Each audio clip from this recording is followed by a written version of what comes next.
Queridos, hoje eu quero falar para você de um tema muito importante: o valor da humildade e os seus benefícios. E eu quero logo de cara começar lendo o texto de Provérbios, capítulo 16, versículo 18, que diz assim: a soberba precede a ruína, e a altivez de espírito a queda. Na verdade, o que Salomão está dizendo é que a soberba, ela vai gerar ruína de todos os jeitos. E um espírito altivo, esse é um sinônimo da soberba, gera a queda. Aqui é uma afirmação direta, absoluta. Aqui não está dizendo que é possível que isso não aconteça. Aqui está dizendo que todo indivíduo soberbo vai ser arruinado de alguma maneira, e que todo indivíduo altivo, de alguma maneira, vai ser quebrado e vai cair. A verdade é que o orgulho é a raiz de todos os males. O primeiro pecado nasceu do orgulho. Satanás olhou para si mesmo e achou que podia se comparar a Deus. Isso gerou a sua queda. E, portanto, todos os outros pecados que existem na humanidade são subproduto do orgulho. Agora, um antídoto para isso é a humildade.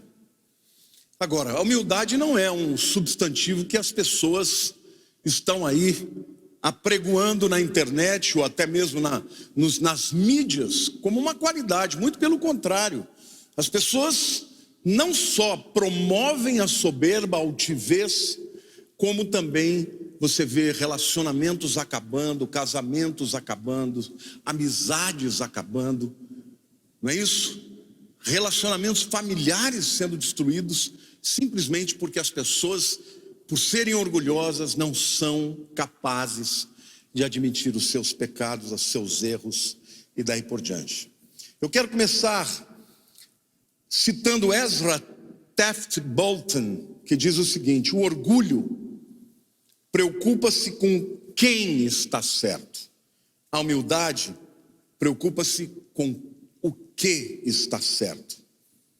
Ou seja, quando você entra numa discussão, numa disputa, é muito comum até mesmo cristãos defenderem pontos absolutamente errados, simplesmente porque estão mais preocupados com quem, ou seja, consigo mesmas, do que propriamente com a verdade ou o quê.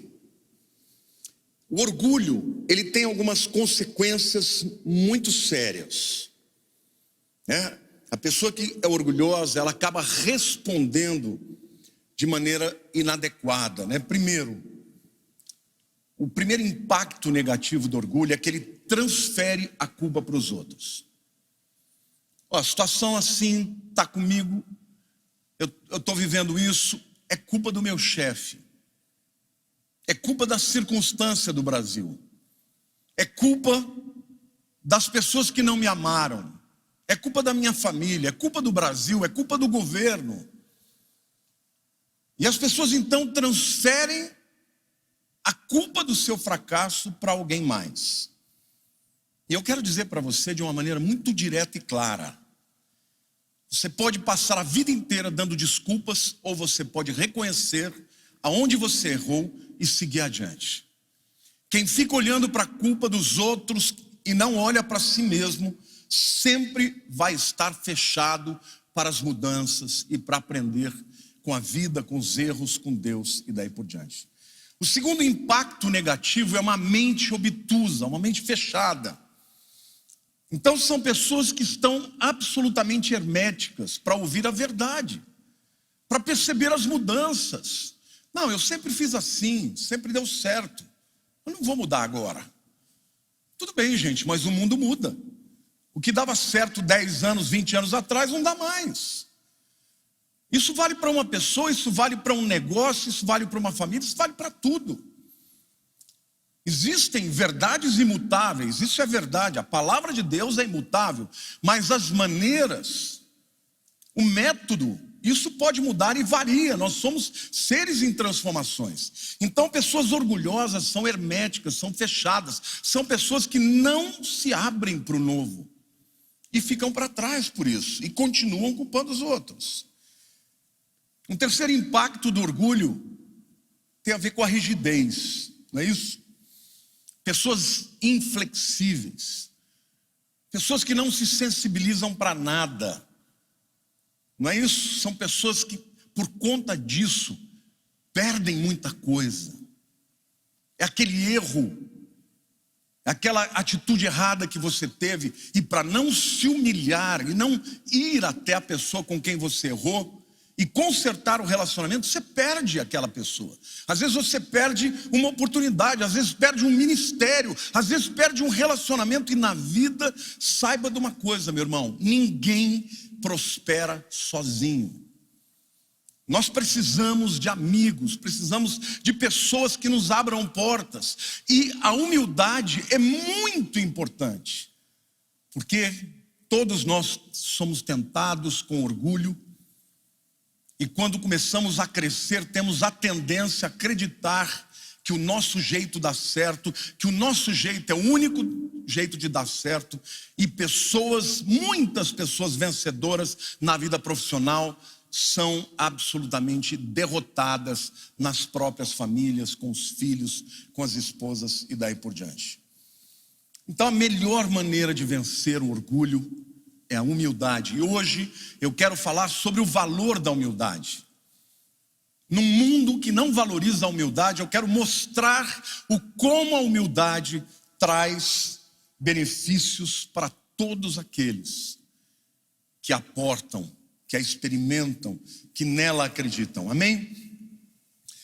O primeiro benefício da humildade, queridos, é que com a humildade, o bom torna-se melhor. Vamos repetir essa frase? Com a humildade, o bom torna-se melhor. Pessoas talentosas geralmente são pessoas que conseguem conquistar muitas coisas. Mas pessoas humildes com talento, elas alcançam as maiores alturas. Então até aquele indivíduo que é bom pela sua própria capacidade, quando ele adiciona ao seu talento a humildade, ele vai mais longe, ele voa mais alto. Por quê? Porque são pessoas que possuem o espírito do aprendizado, estão abertas a aprender com quem tem para ensinar. E eu já aprendi na minha vida que a gente aprende com todo mundo. Às vezes, os ensinamentos mais profundos você recebe das pessoas mais simples, não é isso?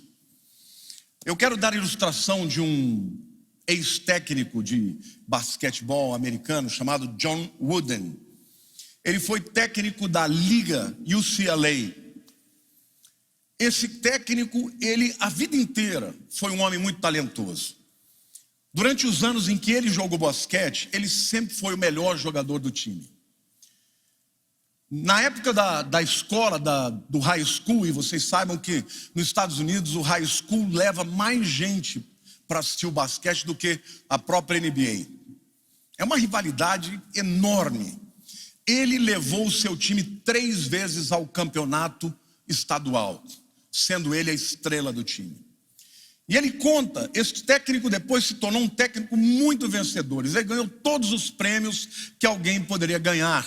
E foi o primeiro técnico a entrar no Hall da Fama nos Estados Unidos. Ele conta que uma vez ele era jovem e ele esqueceu de levar o uniforme e naquele dia viu o jogo. E quando chegou lá, primeiro ele pediu para todos os seus amigos irem buscar na casa dele. Afinal de contas, ele era o craque do jogo, por que ele tinha que se esforçar andando mais de 1 quilômetro até a sua casa? E os amigos, obviamente, falaram: não, você é muito folgado, você esqueceu, você vai buscar. E ele não foi, porque ele acreditou que pelo fato dele ser a estrela do time, alguém ia resolver o problema dele. E ele não foi buscar. Chegou a hora do jogo, o técnico falou: você vai ficar no banco. Ele falou: técnico, se eu não... pede para alguém aí, um desses que o senhor não vai botar para jogar mesmo, pede para ele dar um uniforme para mim, eu uso, não tem problema. O técnico falou: não, Quem esqueceu foi você, você vai ficar no banco. Mas técnico, se eu não jogar, nós vamos perder. O técnico falou para ele: existem coisas mais importantes do que ganhar e perder. Hoje você vai aprender uma lição. E ele disse que ele ficou, muito bravo, mas que aquilo foi uma lição para a vida dele. Existem coisas mais importantes do que ganhar.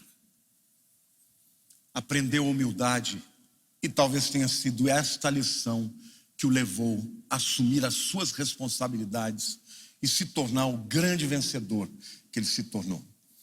O segundo benefício da humildade, gente, é que a humildade nos permite enxergar a nós mesmos com a perspectiva correta. O autor Ken Blanchard, ele disse assim: a humildade não significa que você pensa menos sobre você. Significa que você pensa menos em si mesmo. Não é bacana isso? Vamos ouvir de novo? A humildade não significa que você pensa menos sobre si mesmo, porque a gente pensa o tempo inteiro a respeito de nós. Mas significa que você pensa um pouco menos em si mesmo. Ou seja, eu não sou o centro do mundo. Existe o outro, existe a esposa, existe o marido, não é? Existe o seu amigo, existem as pessoas com as quais você convive. E se você parar de pensar o tempo inteiro sobre você, ou em você, e pensar um pouco mais nos outros, certamente você vai enxergar a vida, vai enxergar a sua própria vida com a perspectiva mais correta. Certa vez o Billy Graham estava descendo num elevador em Nova York, e um homem o reconheceu, ele nem era cristão. E ele olhou e falou assim: o senhor é o Dr. Billy Graham? Ele falou: sou sim. Ele falou: olha, o senhor é um grande homem. Ele falou: não, meu querido, eu sou um homem comum, com uma grande mensagem. Isso é ser realmente humilde, né? Porque quando uma pessoa se torna o melhor naquilo que é difícil ela não achar que o resultado daquilo que ela conquistou veio dela. Mas o Billy Graham foi um homem que a vida inteira ele não se desviou nem para a direita nem para a esquerda. Por quê? Porque o tempo inteiro ele olhava para si, ele sabia que ele era capaz de cair, de pecar, e que tudo aquilo que acontecia com ele era pelo fato de que ele tinha uma grande mensagem pela qual ele havia se apaixonado e a qual ele pregava com muita sinceridade. Então, meu querido, eu quero dizer para você, meu amado, ser humilde não é se achar pequeno, e tampouco significa que você não possa realizar coisas enormes e coisas grandes. Ser humilde é ser capaz de olhar para você com a perspectiva real. Eu tenho qualidades, eu tenho capacidades, sim, mas eu também tenho fraquezas, eu também tenho defeitos, eu também tenho dificuldades, mas eu tenho um Deus grande, um Deus que é capaz de me superdimensionar, me levar além do que eu posso. Amém? Quantos aqui podem dizer glória a Deus e dar uma salva de palmas para o nosso Deus?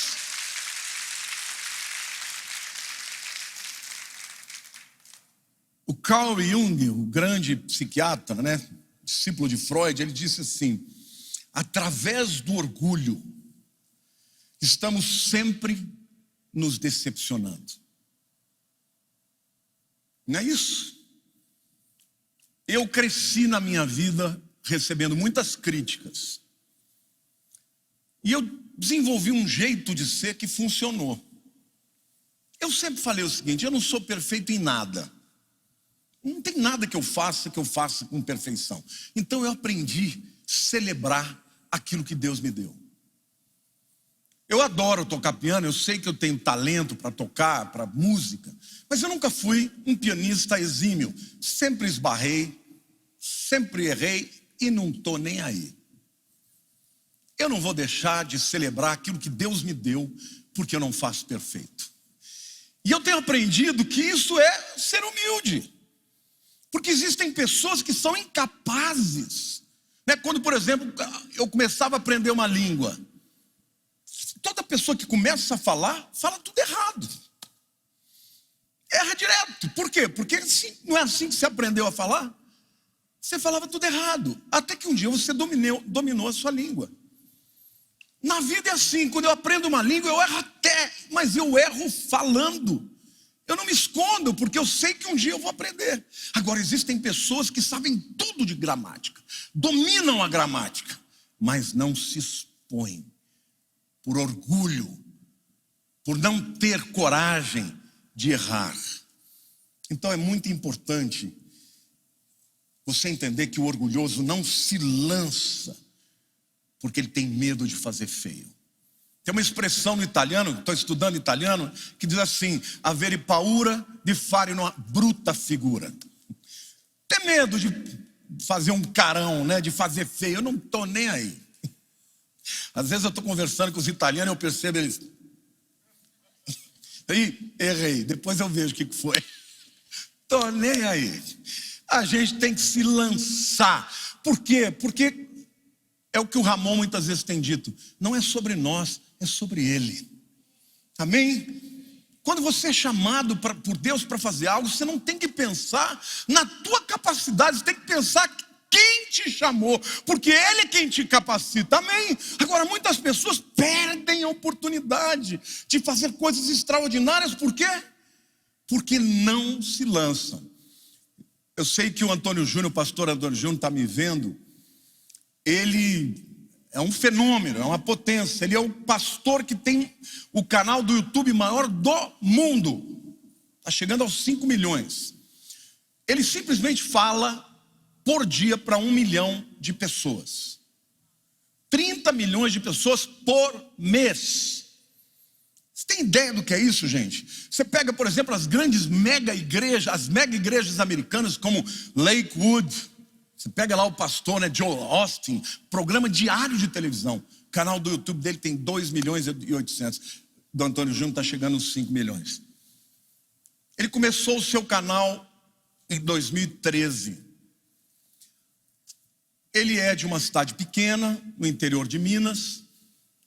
Era de uma igreja pequena, de umas 100 pessoas. Pastor de jovens. E um dia, alguns líderes da igreja o chamaram para dizer: olha, você é bom para aconselhamento, mas você é ruim para pregar. Que coisa, né?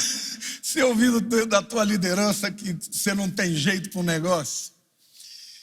Mas eu quero dizer que ele não foi orgulhoso. Ele conta que ele sentiu muita luta, né? Ele tinha sentimentos de inferioridade, mas isso não o paralisou. Ele começou o seu YouTube, começou o seu Facebook, o Instagram, e hoje ele é só o maior do mundo. Então quero dizer para você, querido, que humildade não significa paralisação. Humildade não significa que você vai acreditar no que as pessoas estão te dizendo e vai ficar dizendo: eu não posso porque eu não sou capaz. Humildade é você reconhecer que você sozinho não consegue, mas se Deus estiver com você, você conseguirá, porque o humilde ele não foca em si, ele foca em Deus, porque Deus ele não chama os capacitados, ele capacita os que chamam. Deixa eu dizer uma coisa para você: Deus precisa muito mais de pessoas disponíveis do que pessoas capazes. Então ele começou fazendo os seus vídeos de maneira até no começo empírica, né? Pouca iluminação, ele falando do jeito dele, e foi crescendo, ele foi melhorando. Hoje o vídeo dele são vídeos maravilhosos também do ponto de vista técnico, mas tudo teve um começo, porque ele não desistiu. Então eu estou falando para você que está na internet, às vezes você está aí querendo ser como alguém, dê o primeiro passo, seja humilde para entender que quando Deus chama, Ele capacita. Você pode dar um glória a Deus aí, irmão? Você pode aplaudir o Senhor Jesus?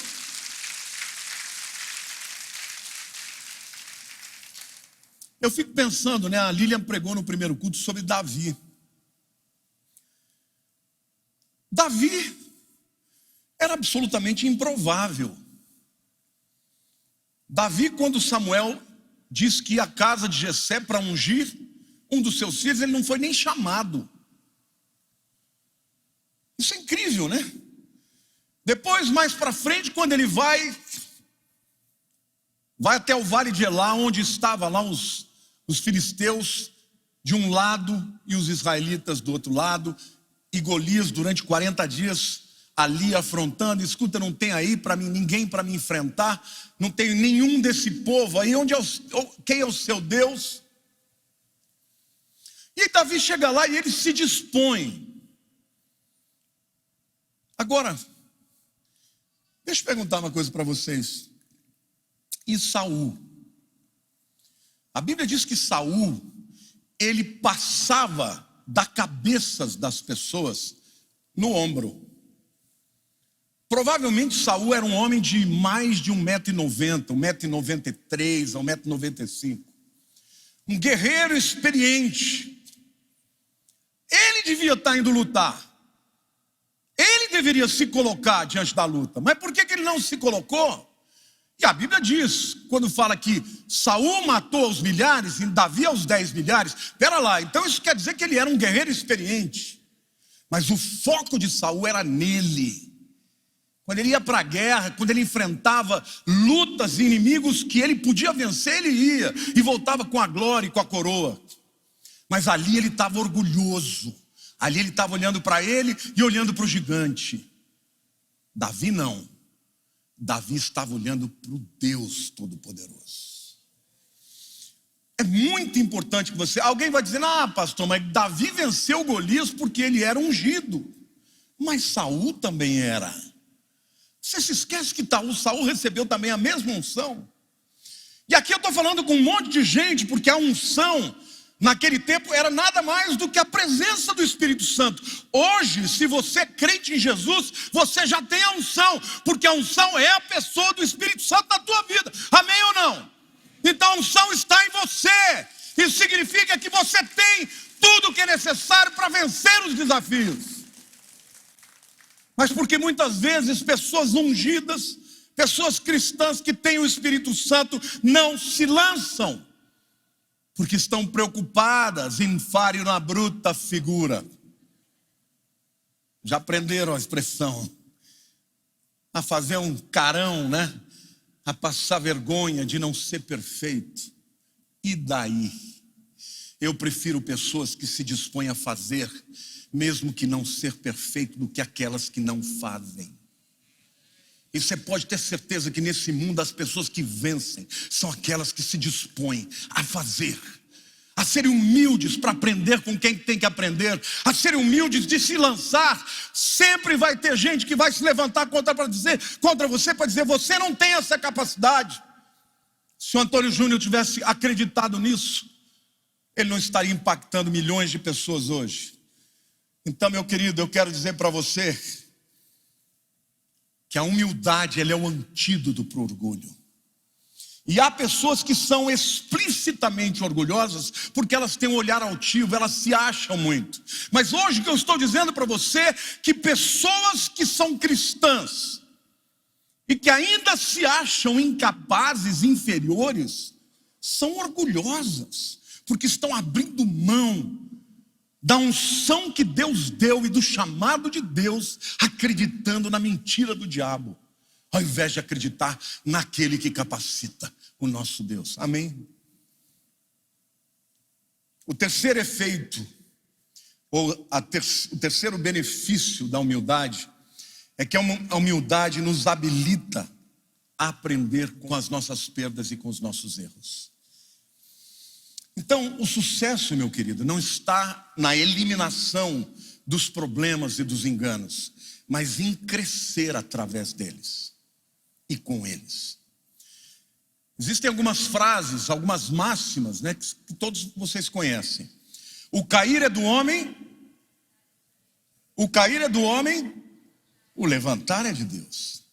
Albert Hubbard disse o seguinte: a derrota é o homem que errou, mas não consegue se beneficiar com a sua experiência. A derrota é o homem que errou, mas não consegue se beneficiar com essa experiência. Lá em Eclesiastes, capítulo 7, versículo 14, a Bíblia diz assim: no dia da prosperidade goza do bem, mas no dia da adversidade, considera. Vamos repetir isso? No dia da prosperidade, goza do bem, mas no dia da adversidade, considera. Eu quero meditar até aqui. O que Provérbios está nos ensinando, gente? Que há tempo para celebrar. Quando as coisas estão dando certo, celebre, se alegre com isso, glorifique a Deus.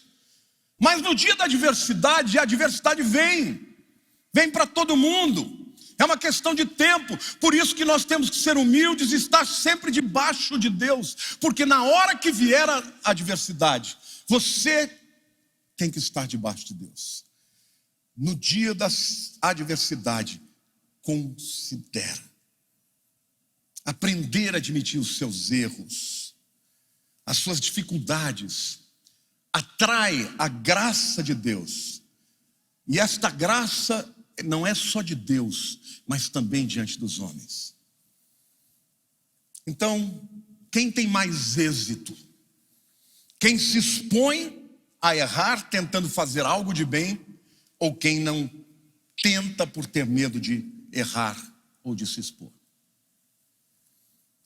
O grande novelista americano Mark Twain, ele disse o seguinte: sempre reconheça um erro francamente. Isso baixa a guarda dos que estão no controle e lhe dá a oportunidade de se comprometer mais. Você foi macho para agir mal com alguém? Seja macho para pedir perdão na mesma dimensão. Porque tem gente que gosta de errar publicamente e pedir perdão em secreto. Se o teu erro foi público, se arrependa publicamente. Porque diferentemente do que muita gente acredita, mas a minha cara... Não, gente. Quando você admite o erro que você cometeu diante das pessoas que você errou, as pessoas vão te admirar e vão se inspirar com você. Amém? Porque não tem ninguém que não erre. Não tem marido que não erra com a esposa, esposa que não erra com o marido, não tem patrão que não erra com o seu funcionário, não tem funcionário que não erra com o patrão. E olha, ao longo da minha vida eu já vi tanto funcionário arrogante. Eu não lido bem com gente arrogante. Muitas ovelhas já chegaram para mim e já falaram: você fez isso, fez isso, isso. E muitas vezes eu falei: você tem toda a razão, me perdoe. Agora, se a pessoa errou comigo, vem pedir perdão meia boca, não tem nem conversa. Aliás, é assim com Deus também, irmãos. Porque a Bíblia diz que sem arrependimento não tem restauração de relacionamento. Então seja humilde.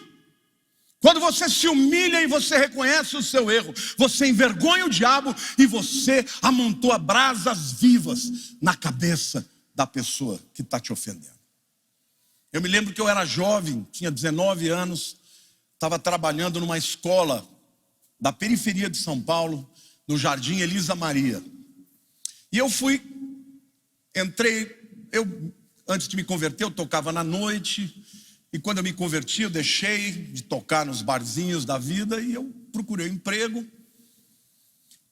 E eu conhecia um primo que na época era deputado estadual, ele me arrumou um emprego nessa escola para ser inspetor de alunos. Só que o horário era à noite, era das 3 até as 11 da noite. E eu fazia faculdade teológica à noite, ali na Teológica Batista. Aí eu dei um jeito para tentar mudar, ele conseguiu mudar. E um dia eu chego no novo horário, estava toda a escola reunida. A diretora simplesmente me humilhou perante todos os professores, as pessoas que trabalhavam, os serventes, todo mundo. Tem gente que pensa que é primo de deputado, que pode fazer o que quiser, que chega aqui de cima para baixo. Eu precisava de uma pessoa à noite e descascando em cima de mim. E o Espírito Santo falou assim: fique quieto. Depois que ela falou tudo aquilo, ela virou assim: você tem alguma coisa para dizer? Eu falei: a senhora tem razão. Eu decepcionei a senhora porque a senhora precisava de alguém nesse horário, mas é que eu faço faculdade teológica, eu vou ser pastor, isso aqui é um período da minha vida. E se a senhora quiser, eu saio para a senhora colocar outra pessoa. Irmãos, naquela hora, essa mulher começou a me pedir desculpas. De uma hora para outra, eu simplesmente deixei de ser o perseguido para ser o queridinho dela. Eu pude, com a minha atitude de humildade, de reconhecer o lado dela, eu pude botar brasas vivas na cabeça dela. Ela passou a gostar tanto de mim, gente, que ela queria que eu casasse com a filha dela, mas eu já estava comprometido com essa beldade aqui. Aí todo mundo começou a dizer, não, Lamartine é o peixinho da dona Idalzir. E eu me lembro que muitos anos depois, eu já era nessa época, era até deputado. Eu recebi uma ligação do marido dela, porque eu passei a ser amigo da família. Ela estava no hospital. E eu fui com o pastor Daniel. E nós oramos com ela. Até aquele dia ela não tinha confessado Jesus, mas naquele dia eu falei, hoje não passa. Eu falei, dona Idalzir, a senhora sabe que eu amo a senhora muito. Sou muito grato por tudo que a senhora fez por mim na escola. Mas eu quero lhe dizer que talvez a senhora vai encontrar muito próximo de hoje o Senhor. Nenhum de nós pode encontrar a Jesus sem ter feito dele o seu Senhor e Salvador. E ela ali, gente, ela tinha tumores na cabeça. E ela confessou a Jesus, orou comigo. Eu saí dali, fui para o aeroporto. Quando eu cheguei em Brasília, eu recebo o telefone da minha secretária dizendo, acabei de receber um telefonema de São Paulo dizendo que a dona Idalzir faleceu. Gente, ela está com Jesus hoje. Porque eu, naquele dia, por causa do Espírito Santo, pude ser humilde e reconhecer que eu tinha frustrado as expectativas dela. A palavra dura suscita a ira e a branda desvia o furor. A humildade abre portas. Pessoas humildes fazem amigos para sempre. Permanecem casados para sempre. Pessoas humildes prosperam. Porque, querido, na hora da dificuldade, o humilde sempre terá uma mão para estender, que vai lhe estender a mão, amém ou não? Agora, o soberbo, ele sempre fere alguém. O soberbo sempre deixa um rastro de ressentimento. Então é muito importante você entender que ainda que o mundo diga diferente, a pessoa humilde, ela vai mais longe, porque a humildade agrada a Deus. Mark Twain, mesmo que eu já citei, certa vez perguntaram para ele, qual é o nome do maior inventor que você já viu? Ele respondeu, acidentes. Em 1839, Charles Goodyear estava tentando desenvolver a borracha para colocar nos automóveis. Nessa época todo mundo já conhecia, né, a substância borracha, né, da seringueira. Mas ninguém sabia como misturar a borracha de maneira que ela pudesse ficar consistente. Quando esquentava, derretia, quando esfriava, ficava quebradiça. Um dia, ele estava sempre fazendo misturas com substâncias, sem querer ele deixou cair de um frasco um pouco daquela mistura com enxofre num forno quente, e na hora solidificou. E depois, ao esfriar, virou a borracha que nós conhecemos. Ele descobriu aquela liga por acidente. E hoje todos vocês conhecem o nome dele, porque se tornou a maior indústria de pneus do mundo, por um acidente. Agora, queridos, eu quero dizer para você, quando você anda com Deus, os acidentes são a teu favor. Eu não tenho dúvidas que ao longo da história, quando Deus quer dar um salto na tecnologia, na ciência, Ele permite que alguns acidentes aconteçam. Como aconteceu, por exemplo, com Alexandre Fleming, o homem que descobriu a penicilina em 1928. Ele estava fazendo estudos numa dessas placas de Petri, onde tinha uma cultura de gripe. E ele, sem querer, deixou cair mofo. E onde o mofo caiu, aquelas bactérias que tinham sido desenvolvidas por conta do vírus, aquelas bactérias simplesmente recuaram. E a penicilina foi o primeiro dos antibióticos que hoje salvam tantas vidas. Um acidente. Então deixa eu lhe dizer uma coisa. Saiba que Deus controla a tua vida até através dos acidentes. Ninguém vai desenvolver, ninguém vai dar saltos de qualidade se não tentar. A tentativa e erro é necessária. E a pessoa orgulhosa, ela não tenta, porque se ela não for perfeita, o que vão dizer de mim? Tô nem aí. Tô nem aí. Eu não quero ser marcado neste mundo por uma pessoa que deixou de viver porque não teve coragem, porque está preocupado com o que os outros pensam. Glória a Deus, tô nem aí.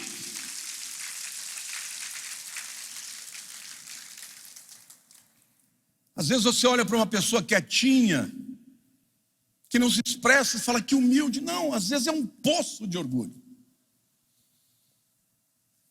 Por quê? Porque é uma pessoa que não se expõe, porque não abre o coração, não muda, é hermética, é fechada, não está aberta para abrir. Deus pode mostrar o que for. Não, eu sempre crio assim, vai ser assim que eu vou morrer.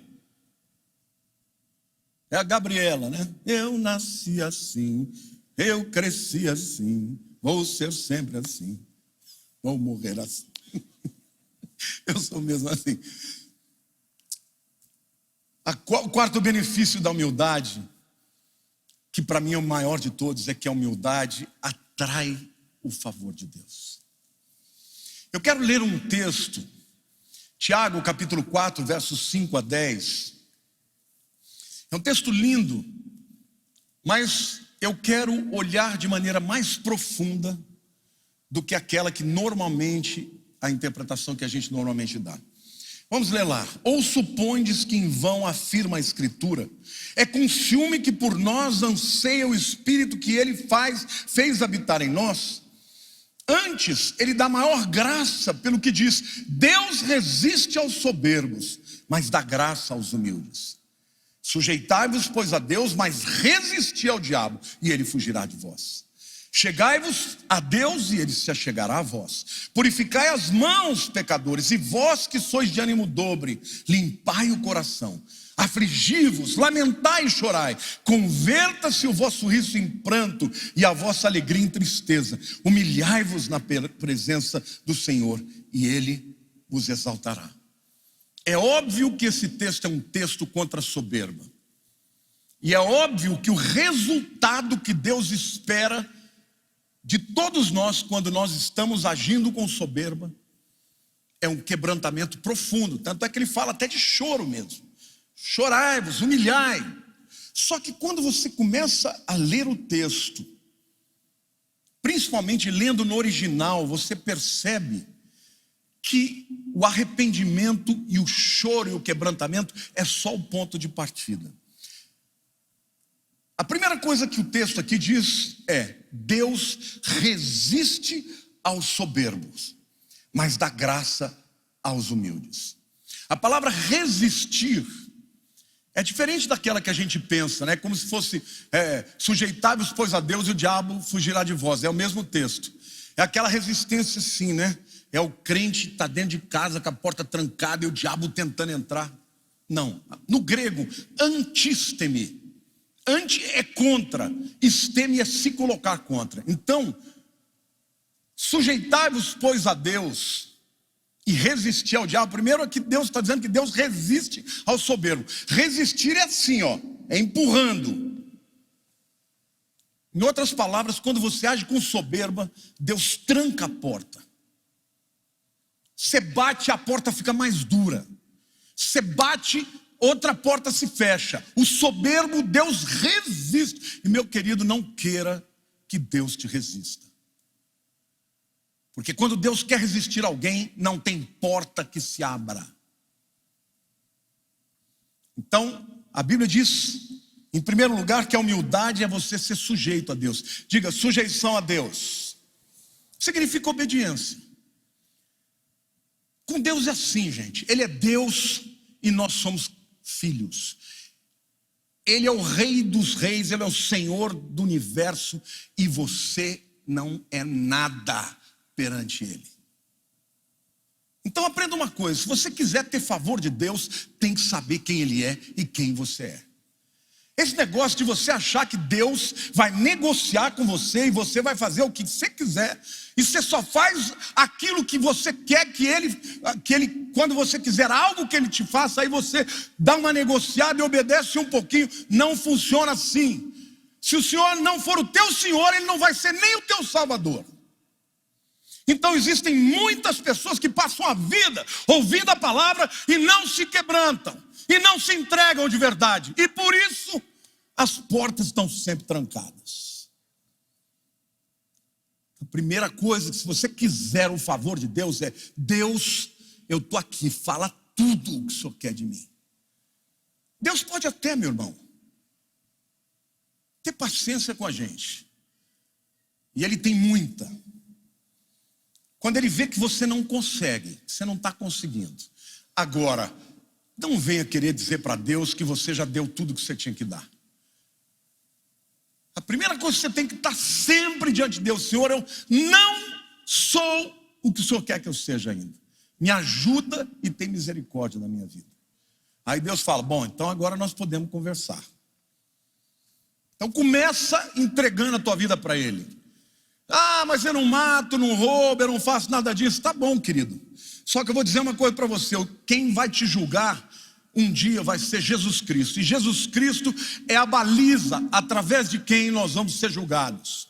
Você não vai ser comparado a bandidos, não. Você vai ser comparado àquele que viveu entre nós sem pecado. Então ninguém vai poder entrar na presença de Deus se não for através de Jesus e crendo no seu sacrifício por cada um de nós. Amém ou não? E glória a Deus, se você já aceitou Jesus, glória a Deus, porque aí não será pela nossa capacidade nem pelas nossas obras. Então, Deus resiste aos soberbos, e os primeiros soberbos que serão resistidos são aqueles que nunca se entregaram a Ele. A Bíblia diz: quem crê em mim não será condenado, quem não crê em mim já está condenado. Simples assim. Mas em seguida, a gente vê no próprio texto que a humildade nos leva à sujeição à vontade de Deus. Então diga: sujeição é obediência. Mas a humildade também nos aproxima de Deus. O texto diz: achegai-vos a Deus, e Ele se achegará a vós outros. Se Deus é por nós, quem será contra nós? Achegai-vos a Deus, e Ele vos chegará a vós. Em seguida, a humildade nos leva ao arrependimento. Purificai as vossas mãos, fala de atos. Limpai os vossos corações, fala de pensamentos. Quebrantai-vos, afluí-vos e chorai, lamentai e chorai. Converta-se o vosso riso em pranto e a vossa alegria em tristeza. Humilhai-vos na presença do Senhor, e Ele vos exaltará. O que Deus está dizendo para a gente, irmãos, é que se nós tivéssemos que contabilizar as nossas obras, não haveria ninguém neste planeta que seria aceito por Deus, porque o padrão dele é a perfeição, é a santidade completa. Então, a primeira humildade é dizer: eu preciso da tua justificação. Eu preciso que o Senhor coloque a justiça de Jesus sobre mim e os meus pecados sobre Ele. E quando você crê nisso, a Bíblia diz que instantaneamente você se torna filho de Deus. Amém, igreja? Mas isso é um caminho ao longo da vida. Quando nós andamos com Deus, Deus nos ensina A verdade, a palavra vai nos mostrar o caminho. E sempre que eu estou contra a palavra de Deus, eu falo para Deus: Senhor, o Senhor disse isso, eu não estou conseguindo viver nesse padrão. Só que eu admito que eu não estou conseguindo. Então o que eu estou te pedindo é que o Senhor me ajude. Eu não vou chegar para Deus e dizer: não é bem assim. Por exemplo, vou falar dos dons espirituais. O Espírito Santo veio, ele trouxe unção aos apóstolos, ele disse que os dons acompanhariam os que crescem, e hoje tem teólogos que, porque não andam nos milagres, dizem que Deus não faz mais. Isso é arrogância. Eu digo para Deus: Senhor, eu creio que são para hoje, só que eu estou vivendo muito aquém disso. Eu posso ser cobrado um dia por não ter dado tanta vazão para o Espírito Santo, mas jamais por ser alguém que vai ministrar incredulidade. Então a verdade, irmãos, é que somos todos pecadores, caminhando na direção de um Deus que nos ama. Mas a Bíblia diz que quando você é humilde, o favor vem e ele te empurra para frente. Mas quando você resiste, Deus te resiste também. E aí, ao invés das bênçãos, do progresso virem para você, as coisas começam a dar errado. O arrependimento que esse texto nos fala é uma mudança de mentalidade. No grego a palavra é metanoia. Noia é mente, e metá é depois, é para mais longe. Por exemplo, se for à Grécia, aquele camarada que vai trazer, maleiro, que vai levar suas malas, ele é chamado de metáfora. Chamam metáfora lá. O que é metáfora? Fero no grego significa carregar, e metá para longe. Metáfora é o que carrega uma coisa daqui para lá. O que é metafísica? O que está além da física. O que é metanoia? É para além daquele pensamento antigo, aquilo que te segurava, aquilo que te assediava. Amém, igreja? Então não existe de fato crescimento sem um quebrantamento, uma mudança de atitude que nos leva para longe da mentalidade deste mundo e nos leva para perto da mentalidade de um Deus amoroso, poderoso, transformador, que capacita, que unge e quer usar aqueles que não são para confundir os que são. Aleluia, você pode aplaudir o Senhor, por isso a glória é dele.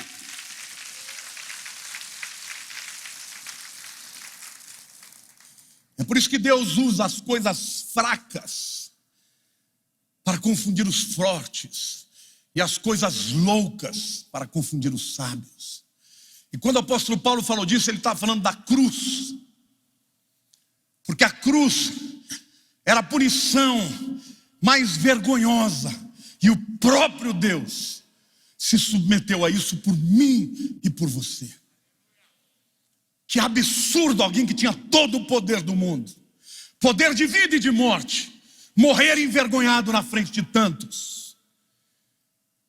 Se Jesus quisesse, ele tinha chutado aqueles pregos e tinha descido de lá e tinha acabado com tudo aquilo. E ele vai fazer isso. Um dia ele virá para destruir todos os seus inimigos, para mostrar que ele é o Rei dos Reis, Senhor dos Senhores. E ele vem como vencedor.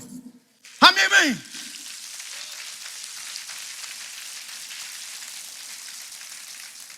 Mas como Filipenses capítulo 2 diz, que mesmo sendo Deus, tendo em forma de Deus, não teve por usurpação ser igual a Deus, foi necessário se esvaziar. Ele nunca deixou de ser Deus, mas ele se esvaziou dos seus tributos, dos seus atributos. Onipresença, onipotência, onisciência, se apequenou e escolheu ir até o fim. Quando no Getsêmani, Pedro agiu mais uma vez intempestivamente, arrancou a espada e cortou a orelha do Malcom. Jesus falou: você acha que eu não podia pedir ao meu pai, ele não mandaria uma legião de anjos? Uma legião de anjos, irmãos, é no mínimo 6.000 anjos. Ele disse: ninguém toma a minha vida, eu voluntariamente a dou. E ele deu por mim e por você. Então, se ele deu por mim e por você, nós temos que ser humildes, porque Paulo diz: tem o mesmo sentimento que houve em Cristo Jesus. Essa é a maneira que nós podemos expor ao mundo quem é o nosso Deus. Então o que Deus está dizendo para você hoje, Ele tem te chamado para uma grande obra. Não se apequene, não se envergonhe, não olhe para você mesmo, não queira, não tenha medo de fazer uma bruta figura. Não tenha medo de passar vergonha, porque se você estiver a serviço do Deus Todo-Poderoso, Ele vai te usar e vai te levantar para a glória do seu nome. Amém, igreja? Aquele que é fiel no pouco, sobre o muito colocarei. Cada atitude de humildade abre uma porta diante de pessoas e uma grande janela nos céus para derramar as bênçãos. Eu quero concluir para vocês aqui hoje.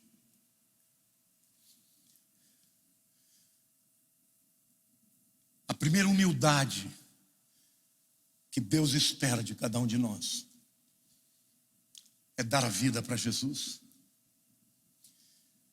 É dizer: Senhor, não entendo porquê, mas o Senhor está dizendo que é assim, então pode contar com o meu sim. Eu queria que você fechasse seus olhos agora.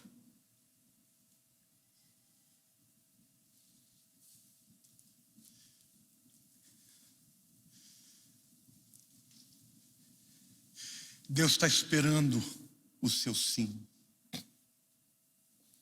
Eu falo com você que está aqui, eu não sei se todas as pessoas que estão aqui hoje já fizeram essa entrega um dia.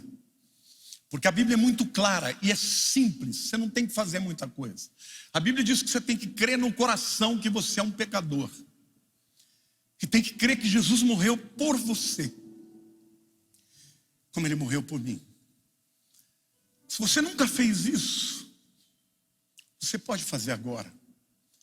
Se você está em casa, você vê um código de barra aí. Quando eu fizer essa oração e você puser a mão no teu coração e orar juntamente comigo, você vai nos avisar quem é você para a gente orar pela tua vida. Mas se houver alguém aqui hoje, talvez você tenha passado a tua vida inteira na igreja, mas nunca tenha de fato entregue a sua vida para Jesus, e hoje você gostaria de fazer. De reconhecer que você é pecador, que sozinho você não faz as coisas direito. Se houver alguém aqui hoje que quer entregar a vida para Cristo pela primeira vez, a igreja com os olhos fechados, levante a sua mão e eu vou orar por você onde você estiver. Há alguém aqui? Graças a Deus por essa vida. Graças a Deus por aquela vida também. Eu vou pedir para você ficar de pé, que eu vou orar para você. Você vai estar destacado aqui em nome de Jesus. Diga: Senhor meu Deus, ore comigo. E você, meu querido, que está em casa, ore comigo também. Diga: Senhor meu Deus, eu me humilho na tua presença e eu reconheço que eu sou pecador.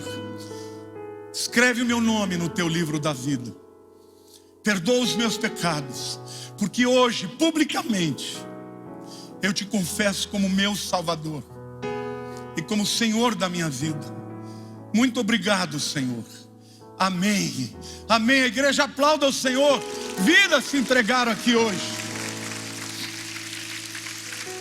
Você fique de pé até que um diácono chegue até você. Tem uma jovenzinha ali também, que coisa linda. E você, meu querido, que está me vendo pela internet, Deus te abençoe. Deus te abençoe. A Bíblia diz que Deus dá graça ao humilde. Não é uma coisa linda, irmão? Sabe o que é graça? É você receber o que você não merece. Agora não pense você que Deus vai te dar graça só na salvação e no resto vai te tratar no ferro e no fogo.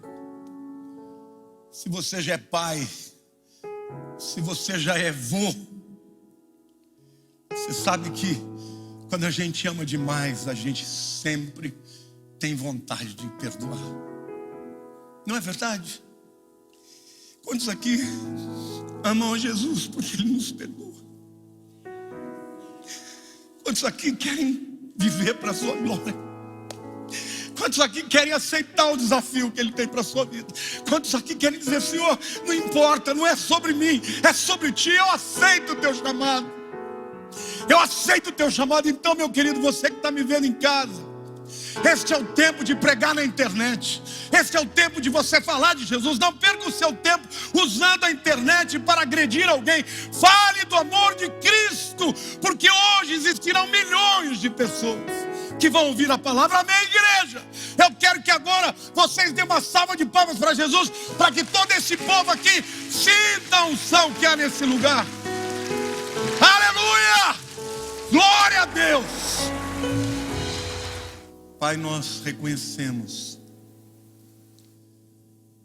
todos nós, ó Deus, somos pecadores. Todos nós, ó Deus, precisamos de metanoia, de uma transformação na nossa mente.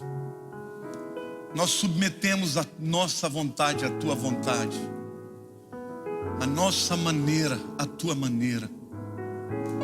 Senhor, nós não queremos resistir ao teu Espírito. Ao contrário, Pai, queremos que Ele nos transforme, que Ele abra os nossos olhos e revele quem realmente somos. Não só os pecados, mas também, Senhor, os dons, os talentos, as oportunidades. Eu te agradeço, Senhor Deus, porque o Senhor sabe fazer isso também. O Senhor sabe chamar os improváveis. O Senhor sabe mudar a sorte das pessoas. Senhor, eu quero te pedir que a minha vida dos meus irmãos que estão me vendo aqui, possa amadurecer, Senhor. E que a gente possa andar nesse mundo, Senhor, imitando a Jesus, não imitando aos homens aparentemente vencedores, mas imitando ao nosso Senhor, ao nosso Mestre, vivendo para a glória dEle. E que a graça maravilhosa de Jesus e o amor do nosso Pai Celeste e as consolações do Espírito seja com todo o teu povo até o fim.